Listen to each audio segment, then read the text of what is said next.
mais este dia que se passou. Senhor Deus, onde o Senhor nos concedeu livramentos, nos contemplou, Senhor, as nossas necessidades e nos trouxe nesta noite à tua casa, para que juntos nós possamos louvar, bendizer ao teu nome, dizer, Senhor, que só tu és Deus. Nós te suplicamos, Senhor, que continue conosco, decorrer deste culto, que teu Espírito Santo possa ter liberdade de atuar em nosso meio, através de cada louvor, através da palavra. Usa-nos, Senhor, conforme o teu querer, a tua vontade, Senhor, que possamos diminuir em tua presença, para que tu possas estar crescendo, Senhor. Senhor, abençoa, Senhor, aqueles que ainda vão chegar, que o Senhor venha trazê-los, Senhor, na tua paz, na tua presença, Senhor Deus, com livramento, Senhor. Estende as tuas mãos de poder sobre todo o ato deste culto. Nós te suplicamos assim, em nome de Jesus. Amém. Fique ligado nas atividades da semana da IBJM. De 1 a 5, segunda a sexta, semana de oração. Todos os dias às 6 horas da manhã. Só encontra quem busca. Segunda, às 19 horas, Assembleia Regular da MCM. E também às 19 horas, estudo da SHB. Quarta, às 19 horas, culto de oração. Quinta, às 19 horas, culto na casa da Senhora Nadir Colombini. Rua Sebastião Cordeiro de Brito, número 39. Vila Brito. Sábado, às 9 horas, reunião dos embaixadores do Rei. Vem ser IBJM você também. Irmãos, temos mais um aviso que na quarta-feira teremos o ensaio do coral infantil, tá? Às 7 horas aqui na igreja também. Vamos nos colocar de pé para celebrar a Cristo, porque Ele vive, Ele reina hoje e sempre. Nessa noite nós vamos cantar umas músicas mais, um flashback. Então vamos cantar e adorar o nome do Senhor bem alegres.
vou ler os ímpares e os irmãos os pares.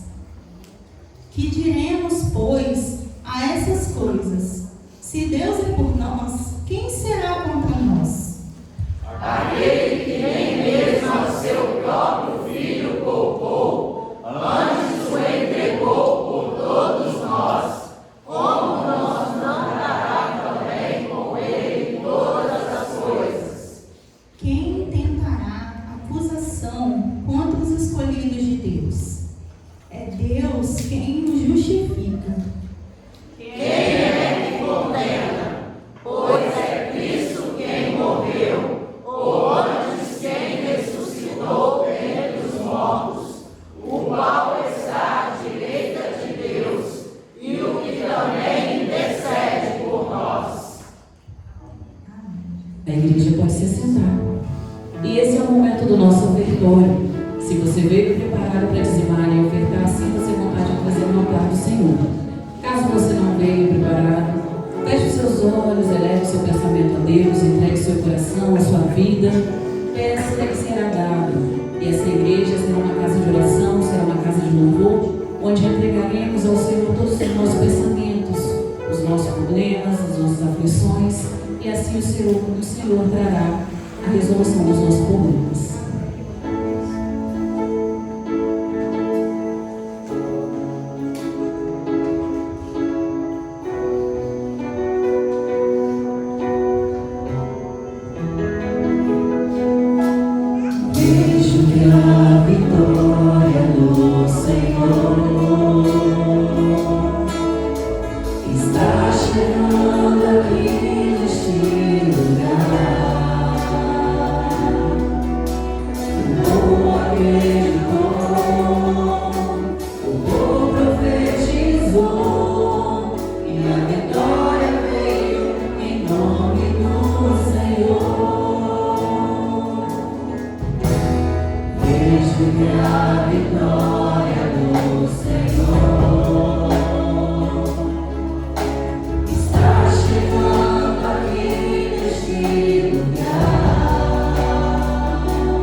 Senhor nosso Deus, Pai querido, neste momento, Pai, nós oramos em agradecimento pelos dízimos das ofertas.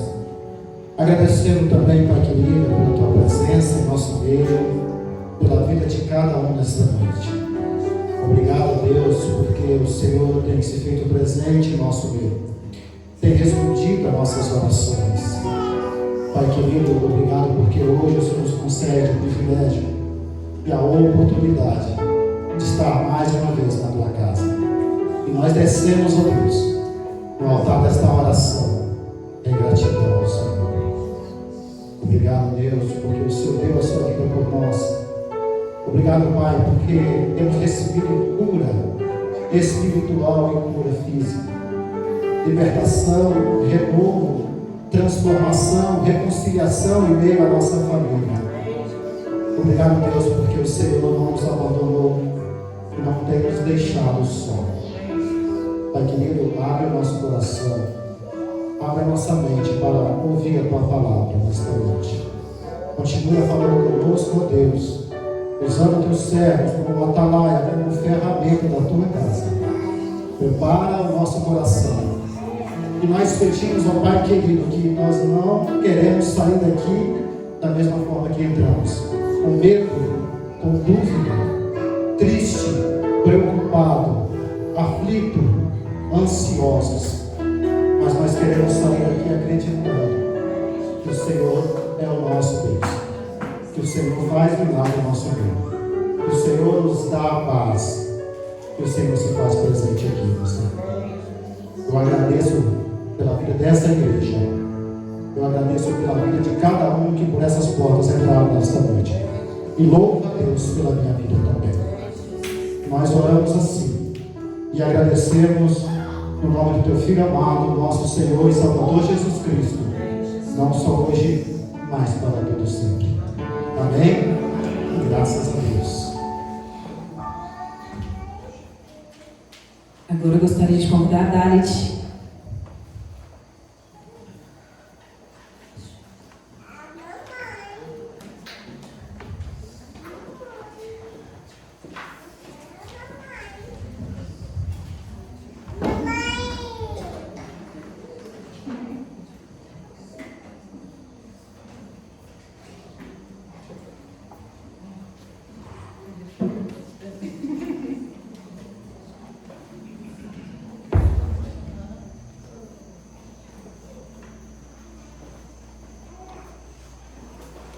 Boa noite, irmãos. Boa noite. Eu vi um susto com o microfone. É um prazer estar aqui mais uma vez para juntos adorar ao Senhor, para louvar a Deus nesse mês dos jovens, no mês da juventude. E é sempre uma alegria poder estar aqui com os irmãos. Pela primeira vez com o nosso neném, o nosso Tito, junto da gente. Acho que é a segunda vez que ele vem ao culto. Primeira vez para apresentar lá na nossa igreja, lá em Atílio. E hoje é a segunda vez que ele está aqui. O pessoal da Central vai ficar com ciúme, tá? Só para esclarecer que ele ainda não esteve lá. Mas, sem mais delongas, nós vamos estar louvando ao Senhor e dizendo a Deus que a graça do Senhor, ela é melhor do que a vida. Porque se nós podemos dizer que nós vivemos, é porque nós fomos alcançados por essa graça maravilhosa de Deus. Porque sem Cristo, a palavra de Deus nos diz em Efésios capítulo 2, que sem Cristo nós estamos mortos em nossos delitos e pecados. Mas pela fé em Cristo e pela graça, nós somos salvos, nós recebemos a vida e vida em abundância, em Cristo Jesus. Então nós vamos louvar a Ele pela essa graça maravilhosa. Se você quiser nos acompanhar com as suas palmas, vamos entregar esse louvor ao Senhor.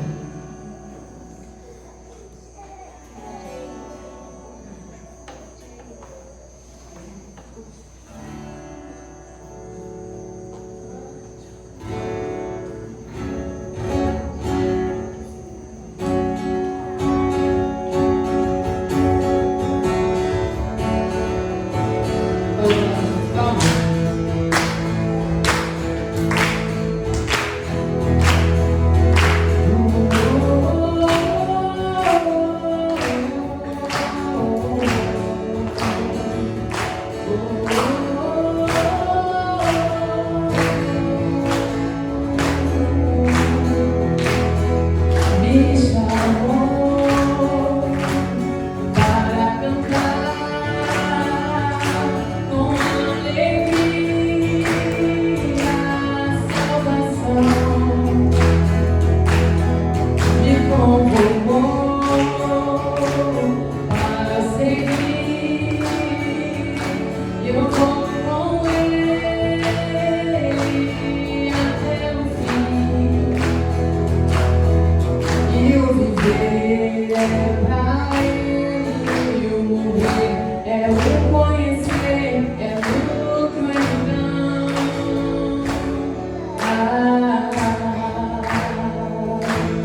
Deus.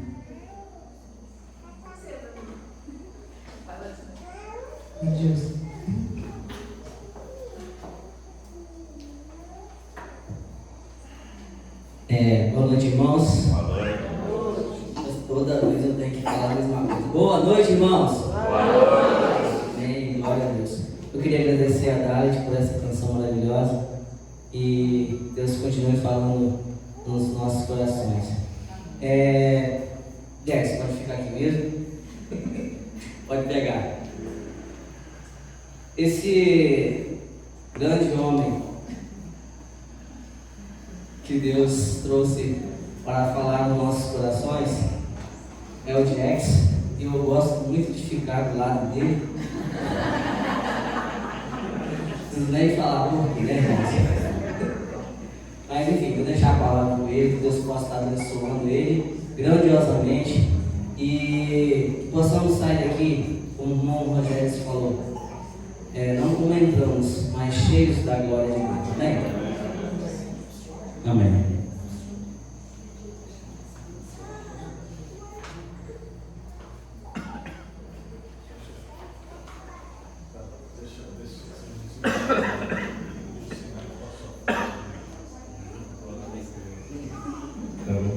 Eu também gosto de ficar do lado de eles.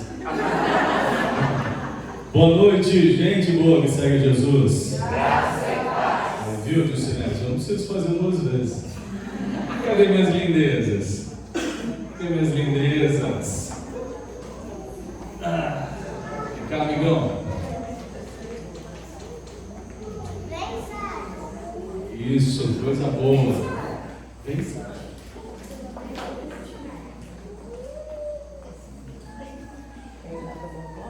Estou sentindo que está começando a ficar meio dividido, né? Sempre fica os meninos de um lado e as meninas do outro, né? Ah, não, o céu está caindo. A Milena foi buscar essa. O Bela. Olha, cadê Bela? Isso. Tem o Tito. Isso. Coisa boa.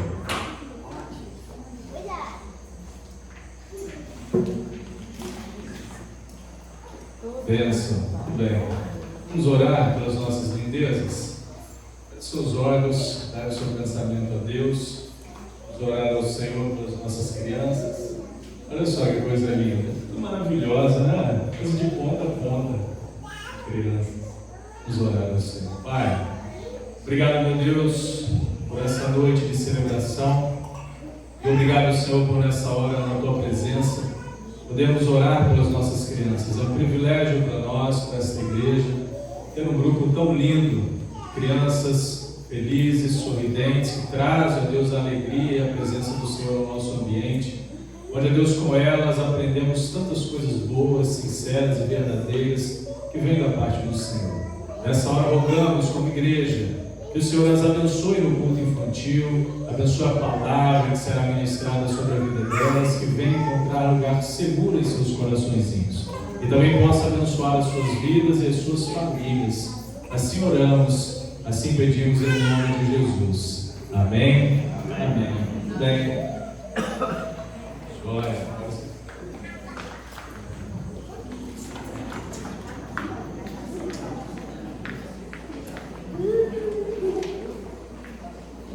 Boa noite, irmãos. Boa noite. Olha, estou muito feliz de estar aqui, mas, assim, confesso que o Justinésio me colocou numa situação meio difícil, porque tem um tempo que eu dei um tempinho de estar na igreja assim pregando e a gente acaba enferrujando. Só que ele, eu dei esse tempinho porque o menino nasceu, o menino Tito, né? E aí a gente está tendo algumas dificuldades para ir na igreja por causa de tempo mesmo.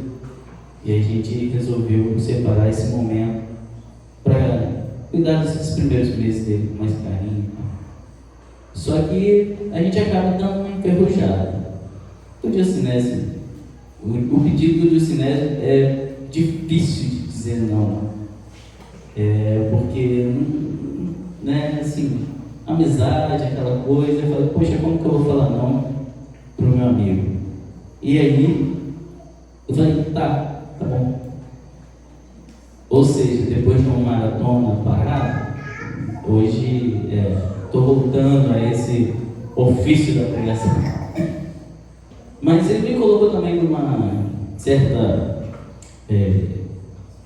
dificuldade, porque ele me deu um tema. E ele falou assim, você não precisa ficar no tema, você pode sair, pode deixar Deus te usar. E o tema é: transformados pela graça, transformamos o mundo. Esse é o tema que ele me passou. E pregar sobre um tema, para mim, é bem difícil. Esse tema específico é bem difícil. E ainda mais se tratando de um assunto, um assunto tão, como que eu posso dizer, tão amplo e ao mesmo tempo tão estrito. Porque primeiro a gente precisa entender qual é o nosso entendimento sobre graça, para a gente entender aonde a gente quer chegar com esse tema.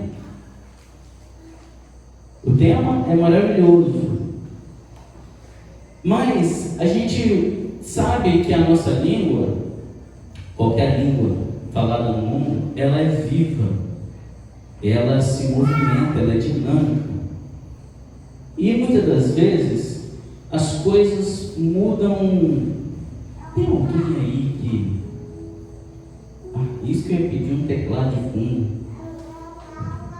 Podia ser um tecladista aqui também, da série. É porque eu estou querendo emocionar vocês não, irmão, porque para mim é melhor, eu fico mais à vontade. Então, assim, as palavras, elas mudam, o sentido delas mudam com o tempo, e também de acordo com a região, né? Eu aprendi na escola que a língua é esse organismo vivo, né? A gente vê aí as gírias e tal acontecendo, e as palavras podem ter seus sentidos mudados, como eu já disse. Por exemplo, eu estava vendo um vídeo de alguém jogando uma boleba, que aqui a gente conhece como boleba ou bolinha de gude. Mas lá no norte, lá para o norte do país, eles chamam aquilo de peteca. Se alguém me chamar para jogar uma peteca, eu vou pegar um negocinho assim, uma pena, vou pegar minha peteca com uma pena e vou. Ou seja, o sentido é diferente para mim, sabe? Por mais que a pessoa está pensando em boleba, eu estou pensando em peteca mesmo, que é da forma que eu conheço. Então, a língua tem isso, sabe? Mas isso é simples. Agora, a gente também tem outras coisas. Por exemplo, a palavra tolerar, e o seu sentido assim, que eu conheço suportar. A palavra tolerar não, perdão, irmão. A palavra suportar, que o seu sentido é tolerar, mesmo discordando. Porque suportar, no sentido que eu suporto isso mesmo não concordando com isso, eu suporto.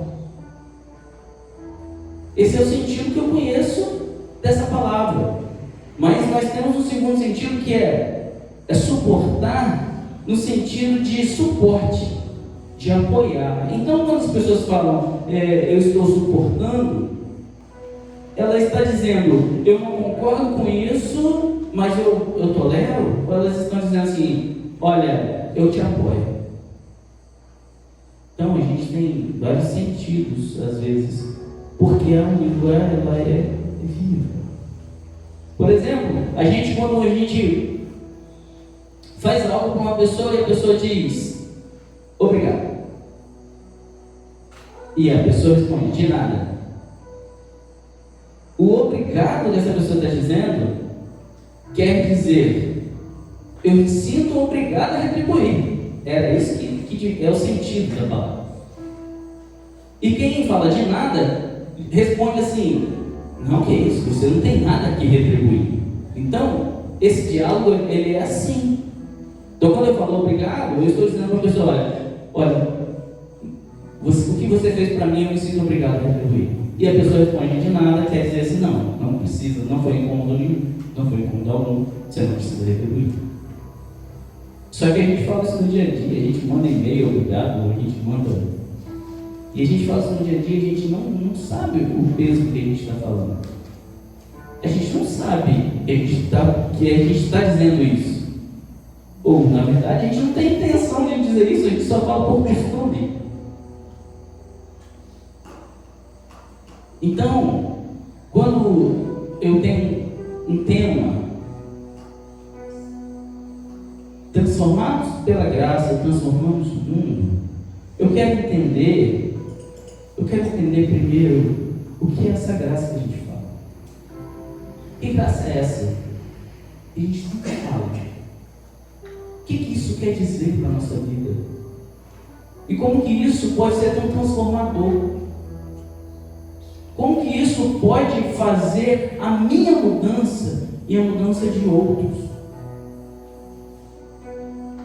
Então, a gente começa a pensar nas definições de graça. Então, se a gente dá um Google aí, a gente vai achar assim: a graça é um auxílio divino. Auxílio divino. Ou seja, a graça é algo de Deus, divino de Deus, que vem para nos auxiliar com alguma coisa. Vem por outro canal, vamos dizer assim. Ou a graça é o poder capacitador para algumas coisas.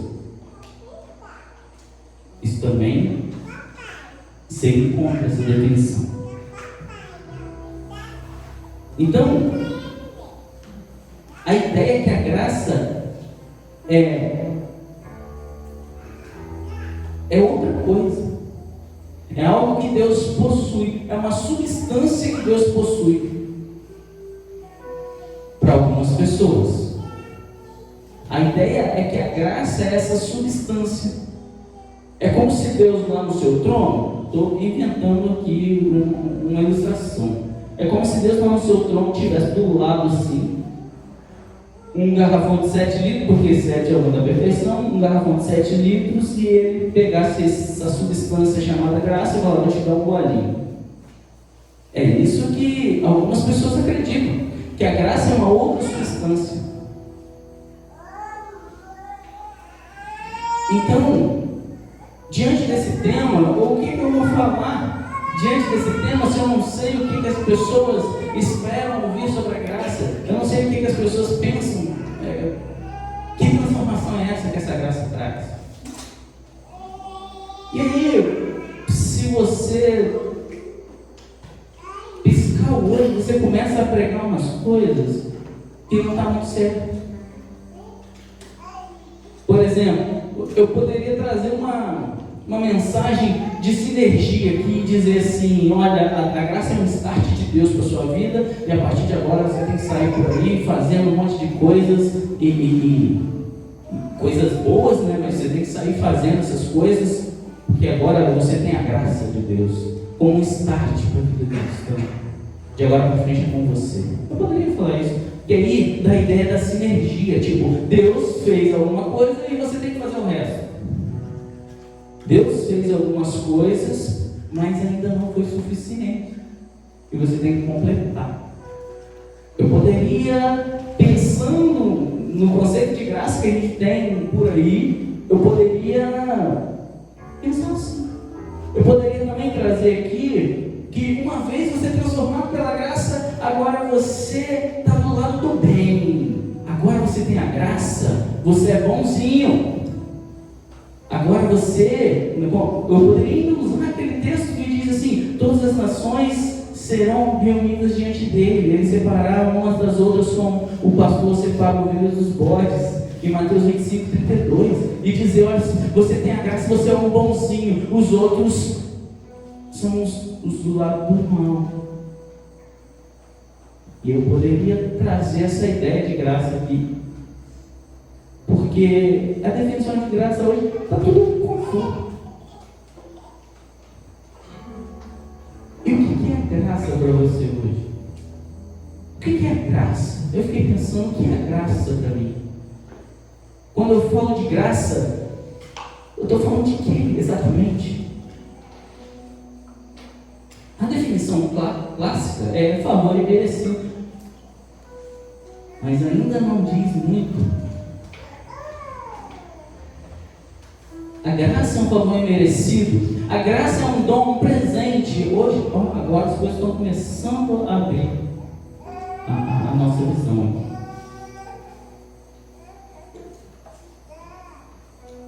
Pois vocês são salvos pela graça por meio da fé. E isso não vem de vocês, é dom de Deus. Efésios 2:8. Então, a graça é um favor imerecido, é algo que eu não mereço. É um dom, é um presente que eu não mereço. Isso é a graça. Qual é o presente que o ser humano não merece?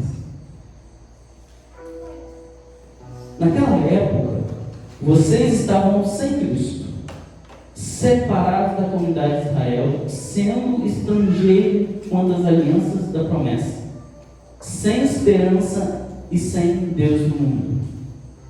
Mas agora com Cristo vocês que antes estavam longe foram aproximados do sangue de Cristo, pois Ele é a nossa paz, o qual de ambos fez um e destruiu a barreira, o muro da inimizade. Efésios 2:12 e 14. Ou seja, essa graça que eu quero falar hoje é o próprio Deus. A graça que eu quero falar hoje, a graça que eu acredito, é o próprio Deus, porque antes nós éramos inimigos dele. E agora, por toda a obra generosa de Cristo, nós podemos ter Deus conosco. Então, um presente que a gente não poderia ter, que jamais nós teríamos como obter, é o próprio Deus. A gente não conseguiria ter Deus se não fôssemos dados esse presente. Agora faz sentido porque essa graça é transformadora. Porque nós não estamos falando de uma substância fora de Deus, nós não estamos falando de algo fora do Senhor, nós estamos falando dele mesmo.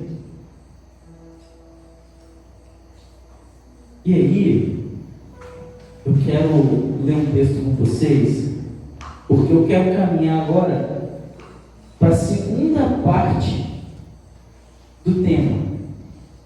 A primeira parte é transformados pela graça. Que graça é essa? O favor merecido. Que favor é esse? Um presente, um dom, um presente. Que presente é esse? Aquilo que eu não mereci é o quê? É Deus. Mas agora eu tenho não por merecimento, mas porque Ele quis me dar esse presente. Então agora nós temos acesso a Deus. Então a graça ela vai por aí.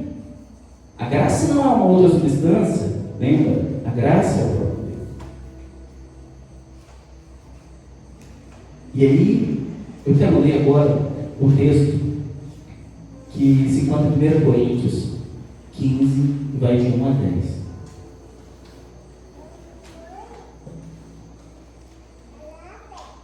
Entendendo que essa graça de que eu estou falando é Cristo, é Deus habitando em nós, porque é isso que foi tirado de nós, é isso que nós, na verdade, tiramos de nós mesmos, não é?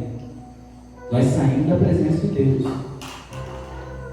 E agora, em Cristo, essa presença volta, esse Deus volta para estar conosco pela obra do Teu Filho, Jesus Cristo.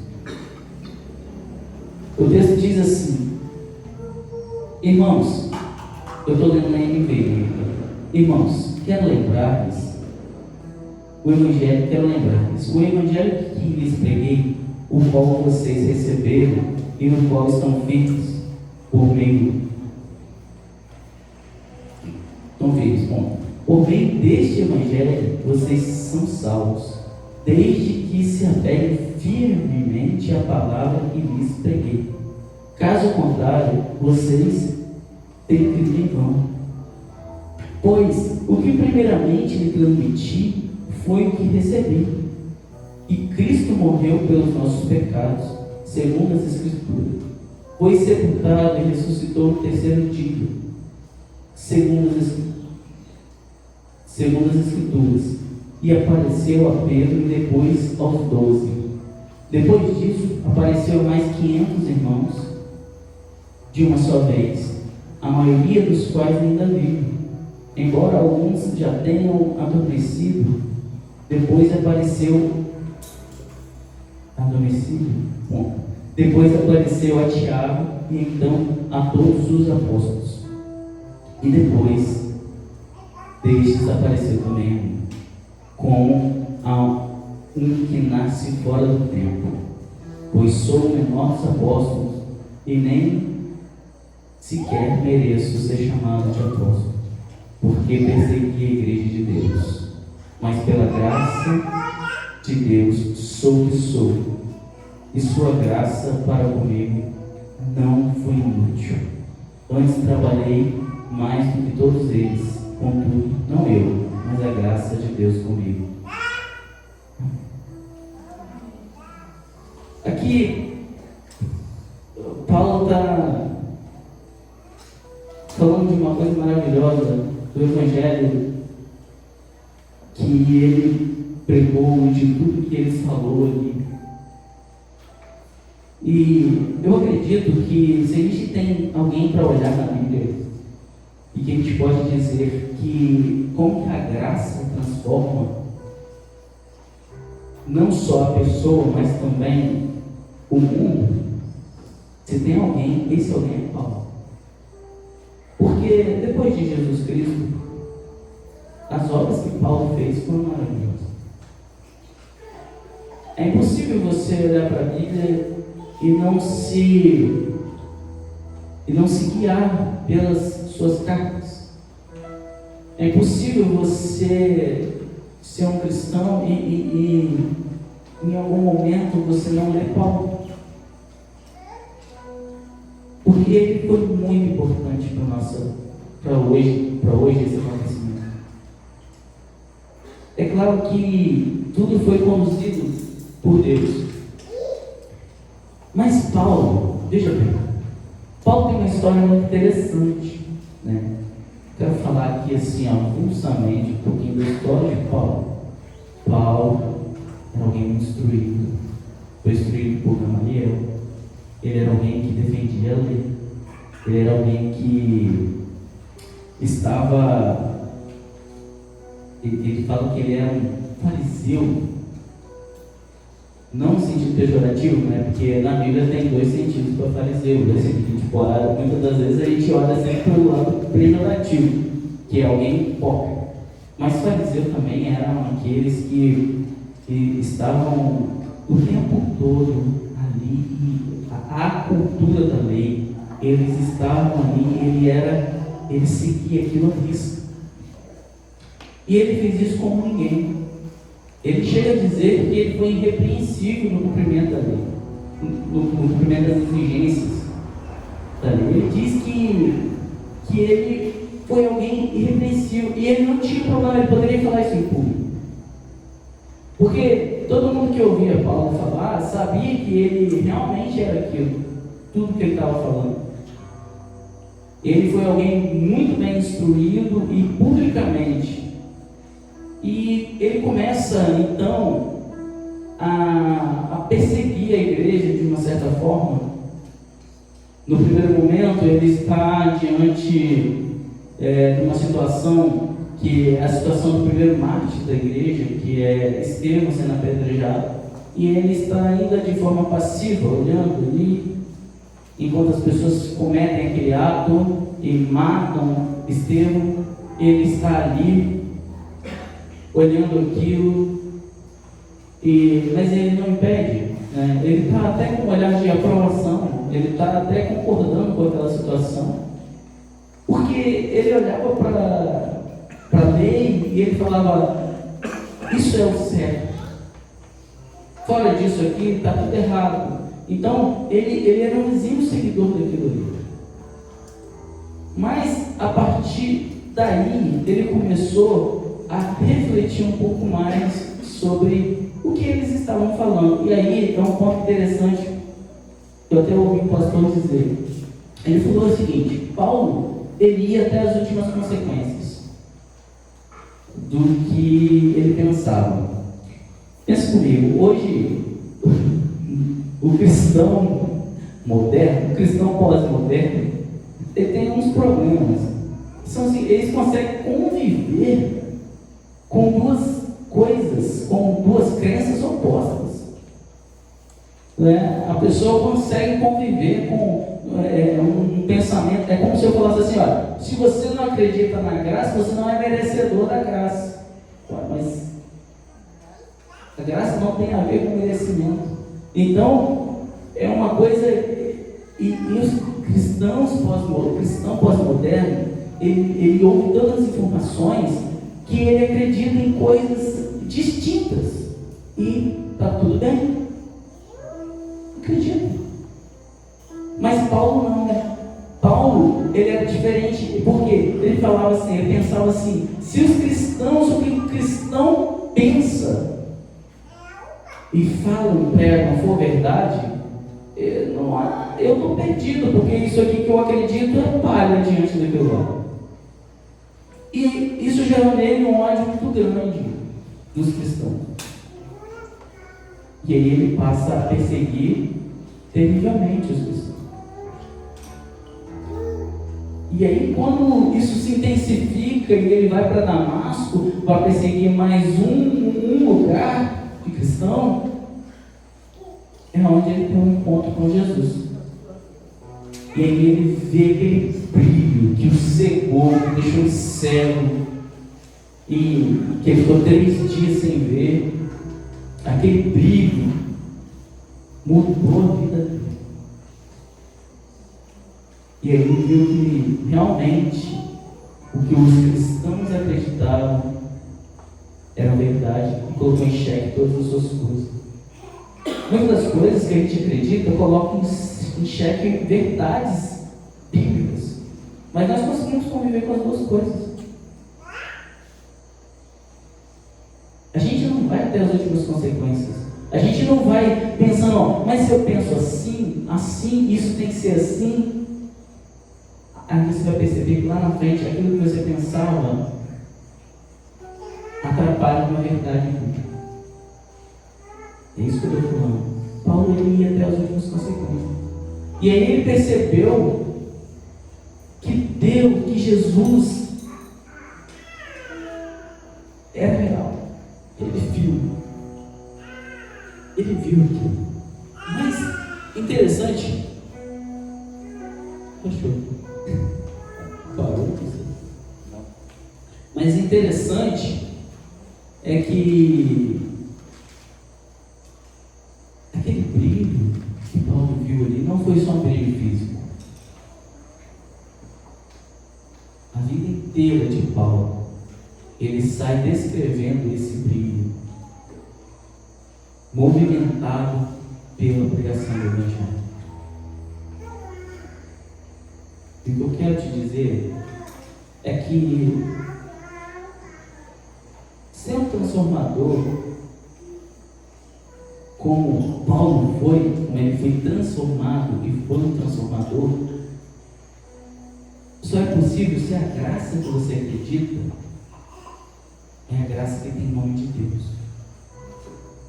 Porque a graça que te transforma é o Deus que habita em você. E a partir de agora, habitando em você, Ele te conduz a uma vida de santificação. Ele está o tempo todo com você, produzindo coisas. A vida de Paulo, depois que encontrou Jesus, ela foi uma vida totalmente diferente. E aí ele fala que a vida dele ali já não... Na verdade, a vida de Paulo acabou ali. Porque ele diz, não vivo mais eu, mas Cristo vive em mim. Acabou. Nós não. Nós conciliamos o trabalho. Se eu tiver um tempo, uma folga, eu pego para dirigir o louvor. A gente concilia as coisas no nosso correr da vida. Paulo fez ao contrário. Eu não estou dizendo que você tem que fazer igual Paulo, eu estou explicando. Mas Paulo, o que o Paulo fez? Ele falou assim, não, agora eu vivo, para glorificar a Deus, é para a glória de Cristo. E aí, meus irmãos, o que Paulo passou? Ele fala aqui, ele diz assim, em 2 Coríntios 11, 23 e 28, ele diz: são eles servos de Cristo? Eu ainda mais, trabalhei muito mais, fui encarcerado muitas vezes, fui açoitado mais severamente, exposto à morte repetidas vezes. Teve uma vez que ele foi apedrejado até a morte. As pessoas achavam que ele tinha morrido. Provavelmente ele desmaiou, mas as pessoas apedrejaram ele até desmaiar. 5 vezes recebi dos judeus 39 açoites. 3 vezes fui golpeado com varas, uma vez apedrejado. 3 vezes sofri naufrágio, passei uma noite e um dia exposto à fúria do mar. Estive continuamente viajando de uma parte a outra, enfrentei perigos nos rios, perigos de assaltantes, perigo dos meus compatriotas, perigos dos gentios, perigos na cidade, perigos no deserto, perigos no mar e perigos dos falsos irmãos. Trabalhei arduamente, muitas vezes fiquei sem dormir, passei fome e sede, muitas vezes fiquei em jejum, suportei frio e nudez.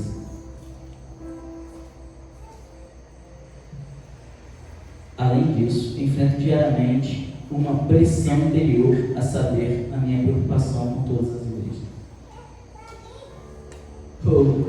Jesus teve esse encontro maravilhoso com Paulo, e agora Paulo vê essa luz, e essa luz agora ele quer transmitir para as outras pessoas, mas a luz que ele viu não foi só uma luz física, mas a luz da glória de Deus, e agora ele transmite para as outras pessoas, custe o que custar. Ele gasta a sua vida toda fazendo isso, ele gasta toda a sua vida.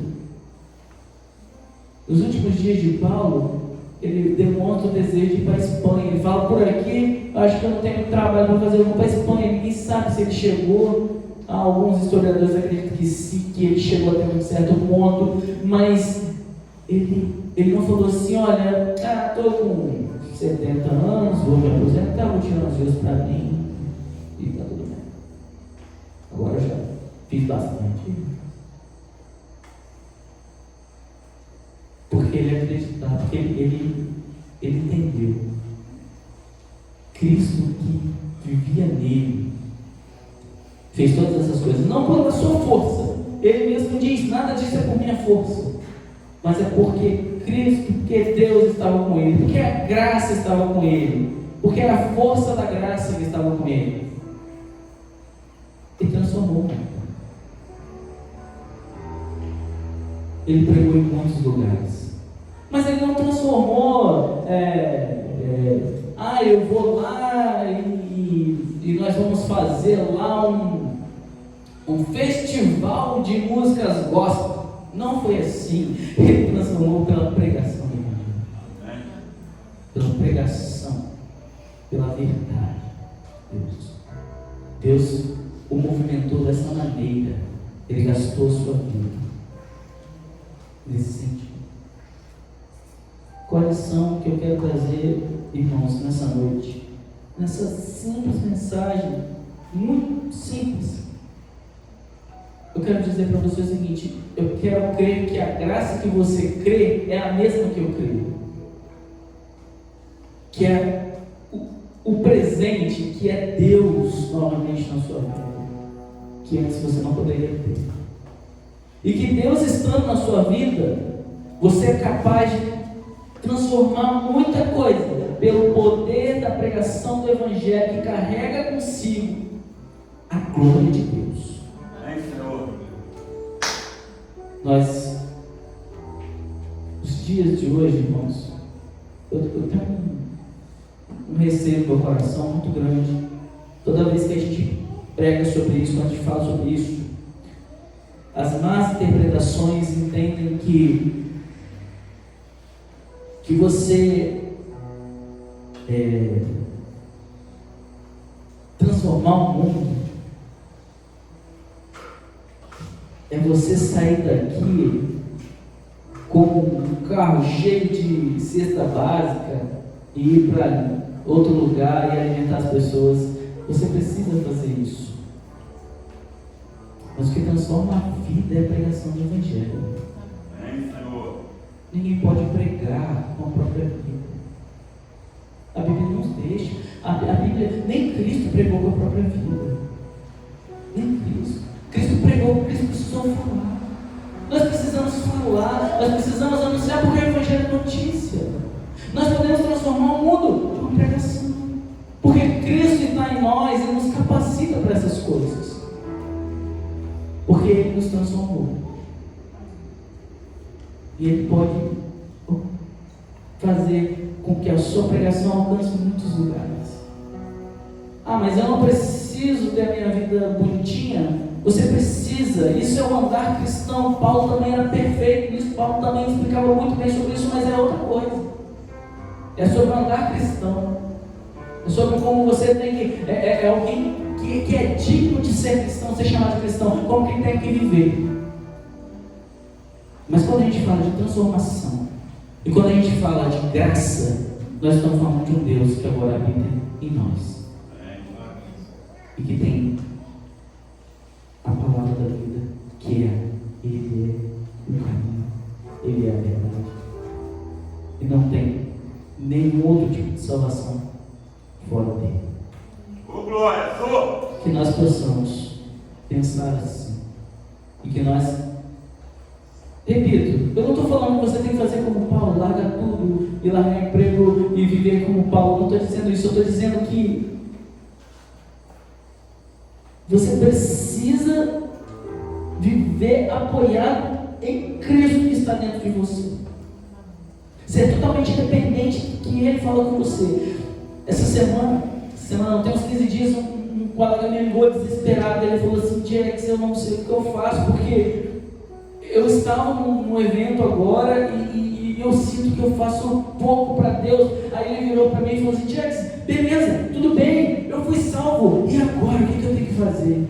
E eu falei: cara, meu Deus, a primeira coisa que você tem que fazer é celebrar que você foi salvo. Essa é a primeira coisa.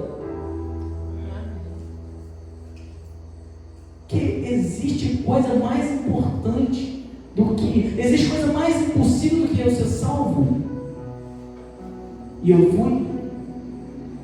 Eu falei: cara, você precisa celebrar. Você precisa viver. Ele falou assim: cara, mas eu não sei o que Deus quer de mim. Eu não sei o que eu tenho que fazer. Eu falei: cara, o que Deus está te pedindo para fazer? O seu coração, Ele te chama para quê? Ele: eu não sei, eu sou um novo convertido, eu não entendo muito bem dessas coisas. Eu falei: cara, isso é um relacionamento. É o relacionamento que Paulo tinha com Deus. Paulo aprendeu tudo de Jesus diretamente. Paulo não aprendeu igual a gente aprende. Eu aprendo com o pastor, com os irmãos. Paulo aprendeu por revelação de Jesus. E eu falei com ele: o que Deus quer? O que Deus tem te chamado para ser? Por algum motivo aquilo ajudou ele. E depois, alguns dias depois, ele me mandou uma mensagem: cara, do jeito que você me ajudou, eu ajudei uma outra pessoa. Do jeito que você me falou, eu falei com outra pessoa, que é uma pessoa até bem sucedida, e ela não tem tempo e ela fica com essa culpa. Por que eu não consigo? Eu não consigo retribuir a Deus. Não vai, você não vai retribuir. Gente, a gente gasta a nossa vida querendo ser o bom samaritano. Já viu isso? Você já parou para pensar que para ser o bom samaritano você teria que ter recursos infinitos? Para ser o bom samaritano, aquele bom samaritano encontra aquela pessoa jogada lá. Você já pensou nisso? Que para ser mesmo um bom samaritano, você tem que ter recurso infinito. Porque se você encontrar uma pessoa ali na rua, eu não duvido do poder financeiro de ninguém aqui, mas se você encontrar uma pessoa ali, sei lá, você está lá em Vitória, você encontra alguém na rua, eu duvido que tenha alguém aqui que tenha coragem de pegar essa pessoa, que tenha coragem não, perdão, que tenha recursos financeiros suficientes para pegar essa pessoa, levar lá num hotel lá, num Go-In, num Golden Tulip, que seja, colocar lá e falar assim, olha, pode deixar de dormir aí à vontade, quando eu voltar eu pago a conta. Aí não é uma pessoa que você tem que fazer, é toda a sua vida. Aí nós não temos esse recurso. Só conheço um. É Cristo. Está em você. Talvez você tenha que entender que nessa parábola do bom samaritano, nós somos aquele que está precisando de ajuda lá, todo machucado. E vem alguém que paga a nossa conta. E vem alguém que nos dá o presente. E vem aqui, alguém nos leva e paga toda a nossa dívida. Esse é alguém é Deus. E é dele que nós somos dependentes. É desse Deus que nós somos dependentes. Que por graça habita em nós. E que nós possamos ter uma semana abençoada. Deixa eu passar a palavra.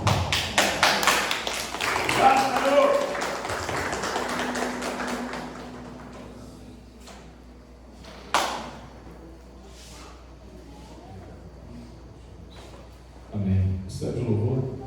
O Ministério de Louvor chega aqui à frente. Louvamos ao Senhor pela sua vida, com Jax, com David, pela presença conosco nessa noite. Com certeza fomos muito abençoados por aquilo que Deus fez nesse dia na nossa vida. Tanto pela manhã, com a irmã Cláudia, quanto agora à noite, com o nosso irmão Jax. Então, igreja, continue com o teu coração aberto e sensível a receber da parte do Senhor aquilo que Deus tem preparado para você. Vamos louvar, vamos adorar a Jesus. Porque Ele vive, eu, você, nós podemos crer no amanhã. Vamos declarar essa música, essa canção. Eu convido a igreja a se colocar de pé. É uma versão mais animada do Porque Ele Vive. Então vamos encerrar o nosso culto, glorificando e bendizendo o nome do nosso Deus.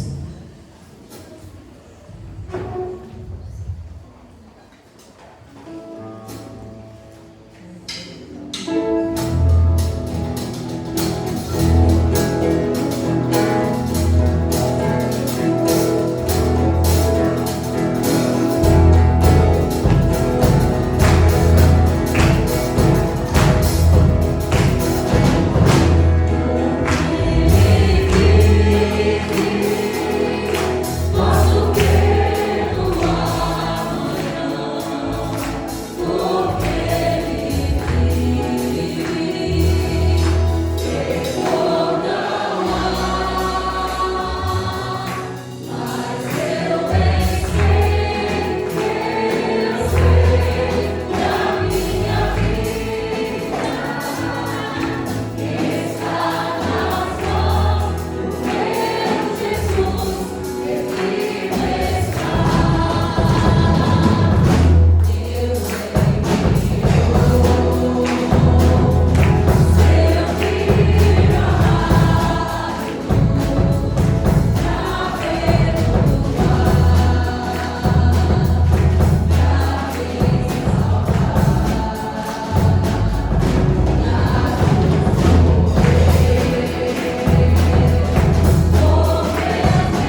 Amém, irmãos? Vou chamar aqui a José já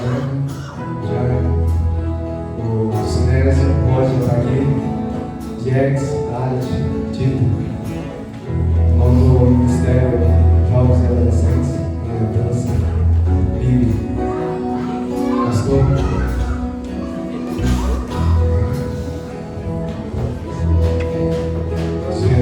Deus abençoe a vida de vocês, somos gratamente agraciados pela palavra que Jex trouxe. Amém? Pastor. Glória à igreja, vamos orar, encerrando nossa celebração dessa noite. Que a bênção do Senhor esteja sobre a sua vida, sobre a sua família. Seja uma excelente semana em nome de Jesus. Permita Deus continuar trabalhando no teu coração. Hoje, 31 de agosto, encerramos aí o mês da juventude, essa liderança aqui, mas o trabalho não para. Continua a igreja, jovens, adolescentes, se esforçando, se envolvendo, dando o seu melhor para o Senhor. Nós vamos encerrar esse culto. A nossa oração final vai ser o refrão dessa canção, cantando bem alegre, bem animado, bem grato, feliz, louvando, bem dizendo e adorando a Jesus.